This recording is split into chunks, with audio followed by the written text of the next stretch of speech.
used for the verification. All the 10,000 gadgets for that exercise have been delivered across the country.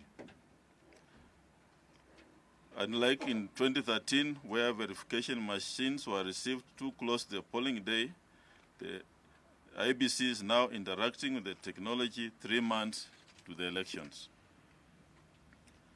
The Commission calls upon all Kenyans to go to the verification centers and confirm their details. The biometric verification process will give Kenyans an opportunity to familiarize themselves with the technology that will be used in the general election. We therefore appeal to all registered voters to visit any polling station within their ward where they intend to vote to confirm their particulars. We wish to underscore that this process is only for those Kenyans that registered to vote. There's no window to register as a new voter until after the general election is over. Audit of the Register of Voters. The Election Laws Amendment Act 2016 requires that a professional, reputable firm audits the Register of Voters. In that regard, KPMG has been contracted to undertake the audit. KPMG has held a number of consultations with political parties, civil society, the Interreligious Council, among other key stakeholders, to explain the methodology to be used for the audit and other processes. On the 24th of April this year, the Commission presented the Register of Voters as at 6th of March 2017, after the countrywide closure of the voter registration exercise to KPMG for purposes of the audit. This is the same register that is currently being loaded on our KIMS technology for purposes of biometric verification of voters. We wish to explain that from a technical perspective, it's imperative that the same register being audited by KPMG is the same that voters are using to verify biometrically. The purpose of the two parallel processes is to give the Commission every opportunity to improve the accuracy of the Register of Voters. Prior to the certification and gazetting of the Register of Voters for the 8th August general elections, the register will be updated with any relevant findings and recommendations from the ongoing audit of the Register of Voters to the results of the voter verification exercise as appropriate. The Commission will therefore be in a position to address issues of deceased voters, incorrect data capture, and any missing details. Disputed voters in the register either on the basis of age or any other issues that the audit may find, and then prepare the final register. The Commission will continue to inform the nation on this audit process as required by law, and the audit report will be submitted to Parliament and Senate when it's complete. Transfer of officers to various stations. As provided for in Section 39(1)A and 1B of the Elections Act 2011, the Commission has gazetted 290 staff to serve as constituency returning officers and 47 county returning officers. We wish to reiterate that the transfer of officers is a normal procedure in any institution and within the Commission. The criteria that was used to move staff around the 290 constituencies was transparent and made known to all our staff. Our goal is to make sure that we continue having our electoral staff serving with impartiality and integrity as guarantors of fair free, fair, and credible elections. It's worth noting that our returning officers were recruited from each of the 290 constituencies and will serve in any part of the country with high levels of integrity. As a commission, we want to assure the country that we are committed to ensuring that all polling stations are resourced to deliver a free, fair, and credible election. I wish to comment on voter education. We will start our voter education program on that's the 10th May today, with an objective of sensitizing, educating, as well as mobilizing registered voters to verify their registration details by 9th of June this year. This will encompass a collaborative and inclusive awareness campaign that will focus on stakeholder engagement, media, and field outreach activities. Stakeholder engagement forums will take place at the national level, county, constituency, and ward levels. Engagement of 2,900 voter educators are at the ward level. Engagement of the media, both traditional media of electronic and print as well as digital platforms, is already in place. Partnerships and collaboration with state and non-state agencies in provision of voter education programs such as schools, institutions of higher learning, the private sector, professional bodies, as well as civil society organizations is also a component of our voter education program. There will be a marked rise in the use of digital platforms such as media, social media, and SMS in a strategy to widen the audience reach and interaction. National Conference. Following discussions with political parties and other stakeholders, the Commission will convene a two-day national conference whose theme is working together towards credible and peaceful general election.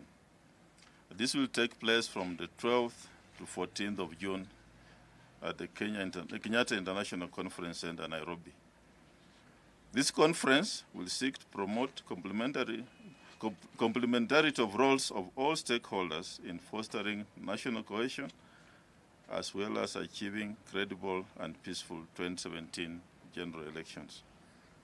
It will also invite the participation and commitment of key stakeholders, mainly political leaders, government institutions, the judiciary, public benefit organizations, faith-based organizations, the media, private sector, and development partners to a peaceful, transparent, and credible 2017 election. Election timelines. The Commission will continue to remind the public of key electoral timelines. Political parties and aspiring candidates should note the following.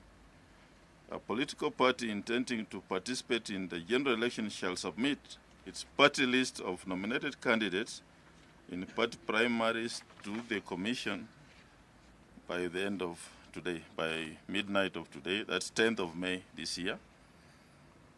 The submission of the list of nominated candidates will be done electronically. As stipulated in Regulation 18 of the Election General Regulations 2012, the Commission wishes to draw the attention of all presidential candidates that they should submit to the Commission the list of the 2,000 supporters from majority of counties, both soft and hard copy. In this regard, all presidential candidates are expected to submit the list of their supporters from between 18th May to 22nd of May this year on the 21st floor. That's our office on 21st floor. All candidates must attend pre-nomination meetings on 23rd May this year at venues to be communicated by the Commission. presidential candidates have to submit their nomination papers for clearance to the Commission at the KICC between 28th and 29th of May. For the County Assembly Ward Representative and National Assembly position, independent candidates and political party aspirants have to submit their nomination papers for clearance to the Commission's returning officers at the constituency level between 1st of June and 2nd of June. Senate, gubernatorial, and county woman member of the National Assembly position, together with the independent candidates thereof, and political party aspirants have to submit their nomination papers for clearance to the Commission's returning officers at the county level between 28th May and 2nd of June. The Commission shall thereafter, in line with Article 88(4)(f) of the Constitution, register qualified candidates for election and indicate those who have been disqualified.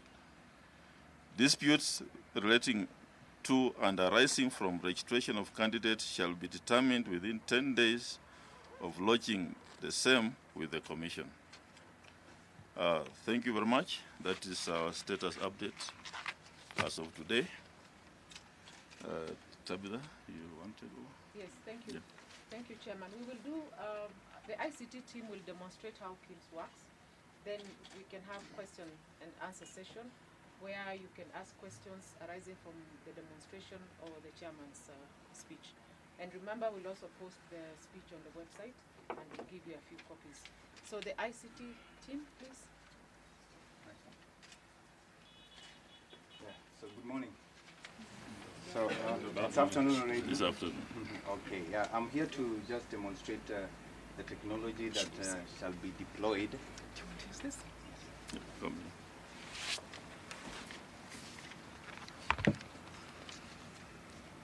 Yeah, so we're here to demonstrate the technology that we intend to deploy during the voter verification, and the name is Kenya Integrated Elections Management System. This technology has 4 key functionalities, actually, and all the functions are integrated, meaning that it can register a voter, it can verify a voter, it can also integrate with the candidate registration system, and also results transmission. So during verification, basically what is required is to set up an environment to allow voters to verify. So the setup is very simple. Remember, the design of the KIMS kit is basically informed by the key principles, which are it must be simple, it must be secure, and it must be verifiable. So as you can see, the tablet that we shall use, it's simple to carry. It has mobility. Also, the usage of it is also very simple. And all our officers around the country have been trained predominantly how to use and verify voters. So it's a 3-step process to verify one who is already a registered voter. One, you have to present yourself physically to a registration center where you intend to vote. That is key. So after you present yourself, then the other thing you need to come with is the document that you used to register. If you used a passport, you come with a passport. If you used an ID document, come with an ID. Then the officer who will be in charge of that center, the polling center, will actually get that ID or the document that you used to register. Then she will key in the details, and then you will be required to place a finger, one of the 10 fingers, on the KIMS kit, after which your details will pop up. It is at this time that the voter is required to check the correctness of your details. Check the name, your ID, your portrait, and the polling station. That is key. If you have any anomaly, for example, instead of F for female, it was entered as M for male. That is the point. You will be given a form. We have various forms to actually collect those anomalies for changes. So you will fill in a form, and then after that, the official, the IEBC official will take the next required action. So it's a very simple and straightforward process, and we expect that every registered voter in the country should show up in the registration centers where they're registered and actually verify. It is one step towards, electing your leader. So if you fail to appear during verification, then you're not sure of your details. And that is why we invite every Kenyan to verify during this 30-day window. Thank you. That is Gabriel Makan, is one of our staff in the ICT Directorate. So we welcome your questions. Please tell us your name and the media house you represent. Thank you. My name is Geoffrey Musoko, head for the Standard. I have two questions. First, on the issue of the return of nomination list for political parties. You said the deadline is today. We know there are cases which are in court as we speak, the political parties disputes tribunal, and even the High Court. How do you accommodate the resultant of the rulings from those disputes? Two, on the issue of voter register, we know that there might be a small portion of Kenyans who do not have, like their data will not be captured, their biometrics, maybe there are physical challenges, some from accidents and nature of the work they do. How are they going to be accommodated in the register, and how were they all registered? On the cases, today is the deadline. The law says 10th of May. We gazetted the same. If you look at our timelines in the Gazette notice. Now, the statistics of the cases in court have not been presented to us, but we expect political parties which are ready to submit all the details to us by today. Now, as you know very well, the judiciary is independent. If the court would perhaps make an order that such a case, or depending on the nature of the case, we shall obey those orders. But the deadline is today, and we encourage the parties to submit. Your second question was?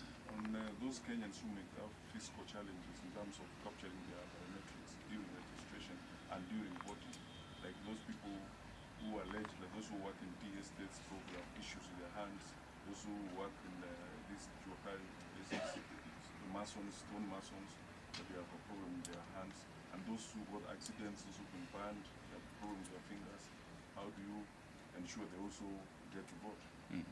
Well, we are now talking about verification from tomorrow for the next 30 days. Now, if those cases do arise, then we shall correct whatever situation that arises. But during voting, our nomination, the Commission has come up with the rules and regulations in accordance with the laws passed by Parliament. And we shall have specifically a form which will be filled by the presiding officer. It will be signed by the applicant, that person you are talking about. It will be signed by the agents. And other than signing signature of the applicant, there will also be fingerprints of the applicant who has that kind of disability. And of course, he'll only be allowed to vote if his name appears in the biometrics in the register. And so that will be taken care of us and when it arises. From Citizen TV. First, you said that you have 10,000 gadgets to do this verification. Yes. How many verification clerks are we talking about? And bearing in mind that the polling stations, there could be over 40,000. What is the schedule of circulating this, and how will you communicate it to the voters? And then must you verify? If you do not verify within these 30 days and there are some inconsistencies when you're going to vote, what are the repercussions for the voter? Yes, in fact, Commissioner Roslin will be dealing with operations. Can you answer that one? Thank you very much, Chairman. On the last part of the question regarding what will we do if you do not come out and verify. First, that is why we're here, to emphasize that it's very important for all of you, all Kenyans, to go out and make sure that their biometrics are verified for purposes of ensuring that we have your records straight. But, unlike other jurisdictions, unfortunately, this particular law does not make it compulsory. It's not, it is not like the Nigeria case whereby if you do not check your biometrics, then you're not allowed to vote. So that is a difference in terms of technicality on this. But I think what we're trying to appeal here is that we want to make sure that we have an accurate register. We want to make sure that we have a legitimate register that all of you and all Kenyans will be happy with. And that is where we want to have as many people as possible go out there. Remember that it's not just the biometric verification. It is also looking and seeing if you have some disputed voters on the list. So if you go into the register and you see that there are some names that are disputed, either because they're deceased or because they are underage, then you can also fill the dispute form that our clerks and our agents have out there to be able to look at, so that we can be able to address any anomalies that are there. Then on the issue of the 10,000, yes, we have 10,000 gadgets that we put out there. We had extensive discussions in the Commission on how to ensure that we've covered all the areas. We're using exactly the same model that we used for registration of voters. And so we are ensuring that we have more than 21,000 clerks and their assistants who will be out there. And we are ensuring that at least each ward you have several kits, and the distribution is exactly the same way or closer to the same way that we did it for registration purposes. We are aware we have had concerns of people wondering why we didn't do it for all the 41,000 polling stations. There are two reasons. One, we have not yet really finalized the demarcation of all the polling stations.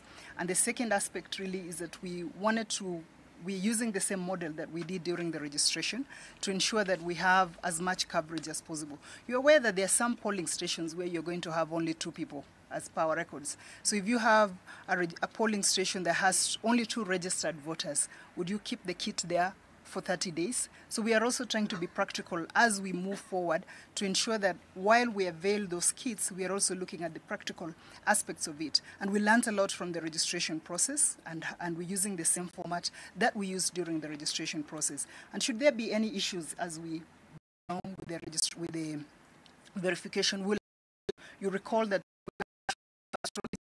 during the drought season when we were doing the registration, there were concerns that were raised, and we increased the number of kits to accommodate the pastoralists. Or we had cases where we had university students and we accommodated those cases. So we will look at this. We have a whole month to learn, and we have a whole month to correct any difficulties that we may find along the way. Thank you, Chair. Thank you, Chairman and Commissioner. Yes? I'm back from Hebrew. Similar question, maybe to my colleague. Quite a number of okay, some voters may come to maybe to verify their documents, and then maybe they find they are not in the system. In such a case, do you allow to be registered again?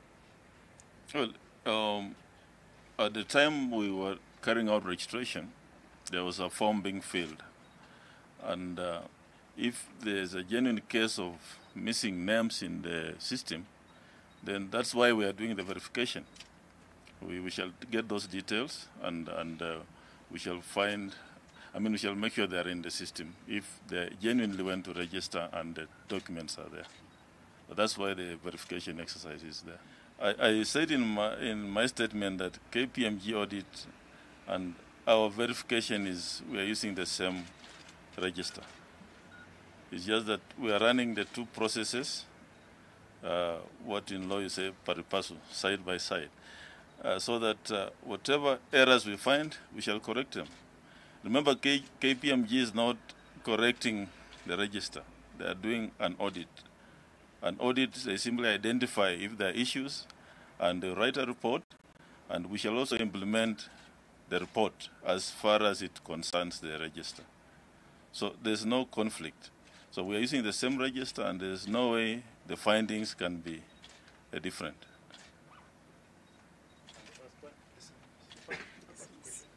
was. Oh, SMS.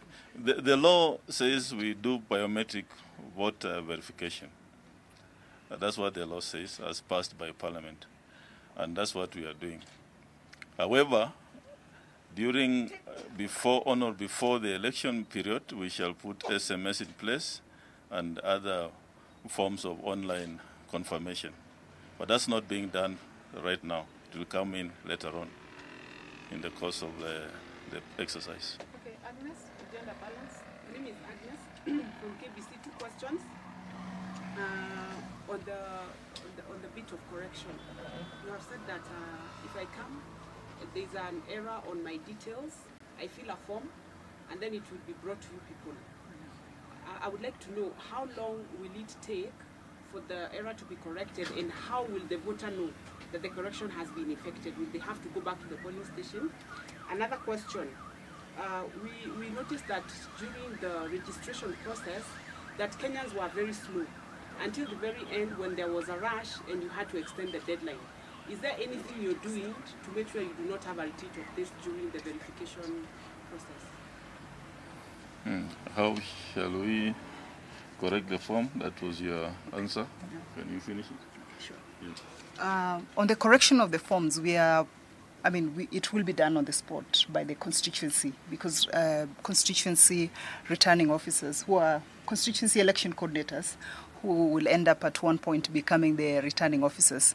They, as you know, by law, they are our registration officers. So the details that they will be collecting, once they get all the details, they'll be making corrections.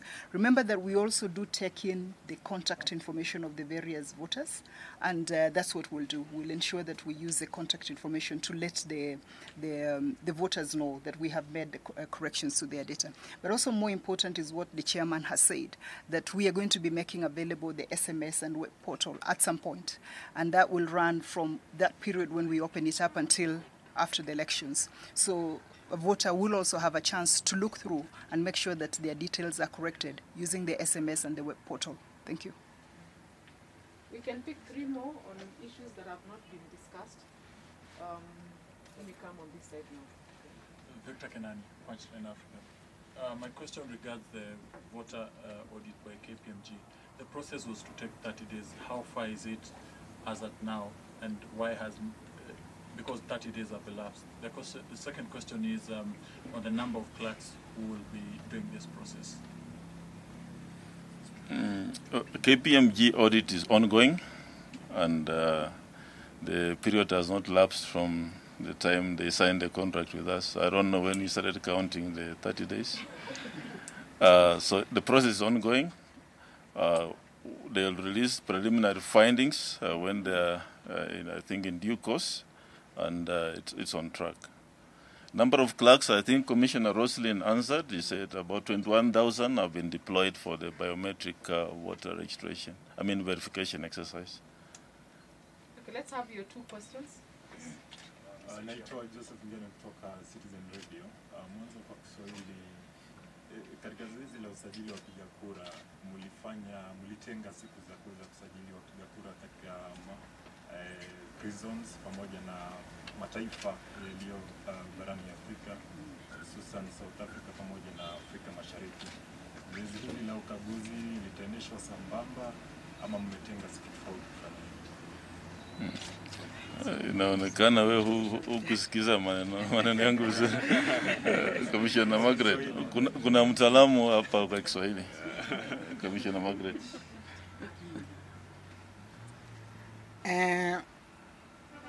Najua unataka lizungumzwe jambo hilo katika lugha ya Kiswahili, lakini katika press, katika lugha ya Kiingereza yalizungumzwa. Ni kwamba hii verification bado itafanywa kwa wale watu ambao hawaishi nchini, walio nje, na wakati watakaporuhusiwa kufanya pia ni wakati huu, ijapokuwa wao hawataanza kuanzia kesho, wao wataanza kuanzia tarehe 15. Na hata katika vituo vya prison pia wao watapelekewa na watajaribu kuangalia kama walipojisajili kwamba walichukuliwa katika data hii na wamo katika data hii. Kwa hivyo kila mmoja atapewa fursa ya kuweza kuhakikisha kwamba yumo ndani ama bado hajawekwa. Asante, Commissioner. Mr. Chairman, for the 2014 bill, there was a case which was set for hearing today, which was brought by the opposition, pressing for the presidential results to be announced at the constituency level. I don't know how far we are with that case, and your position on that, the number of independent candidates so far which have who have been approved by the commission. Okay, I'm not aware of a case which was lodged today by the opposition.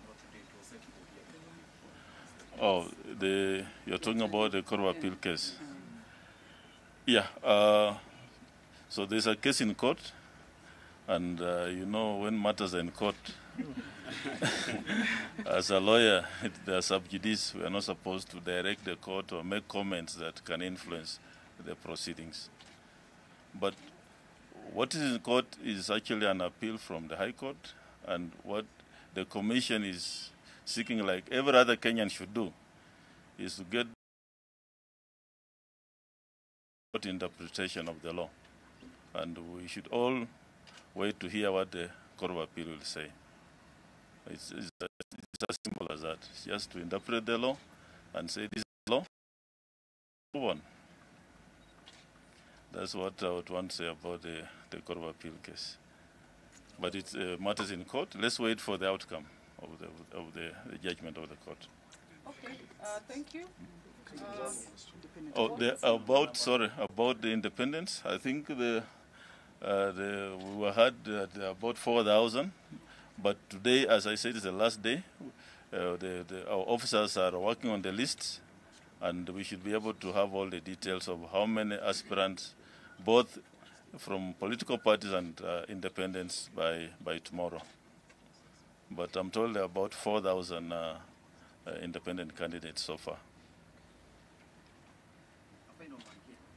Regarding the redeployment of the arms, perhaps for the benefits of our viewers, my name is Dwayne from KK. Yes. What are the specifics of the criteria? Because there was a complaint from one of the opposition leaders that the arrows in Western Kenya appear to come from one ethnic community, and perhaps it's that true. Well, I don't know the basis of that complaint. We have gazetted the names of the arrows and the stations, and I would like you to look at that list.